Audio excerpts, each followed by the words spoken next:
Diary Drawings, day 669.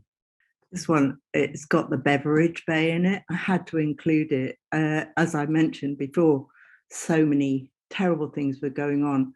I got diagnosed with breast cancer in 2007, and I had been feeling incredibly ill for about 2 years, passing out in supermarkets, collapsing when I got the milk in the morning.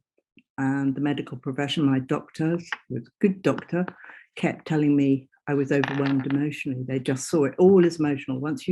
That's a problem about psychiatric diagnosis. If you've got that, it's called diagnostic overshadowing. They don't take you seriously as a person. Any symptom is seen as a sign of emotional distress. And I actually had a really large tumor growing. I'm amazed I'm still alive. It was so advanced. But once I met, this is University College London, once I met the oncology team there, everything changed. I was treated like a real person, a whole person, by this extraordinary network of professionals who just took me in and treated me incredibly well and saved my life. But at the same time, my mum was dying, and I'd been talking to her on the day of every day during my life, during those few years, because she was very distressed. She was in her 90s.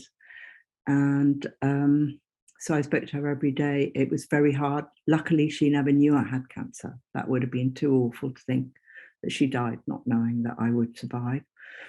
So I had the surgery, and then 2 days later, I was told she died.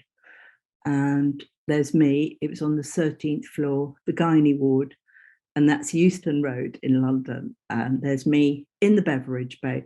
None of the staff realised where I used to say, I'm just going to the beverage bay, which I thought was the most hilariously cheering thing I'd ever heard in the NHS. And they had a little sign up saying beverage bay, and you could get cups of tea and coffee. But I'm weeping, looking out at the world in a state of, well, just being overwhelmed by grief and shock at what had happened.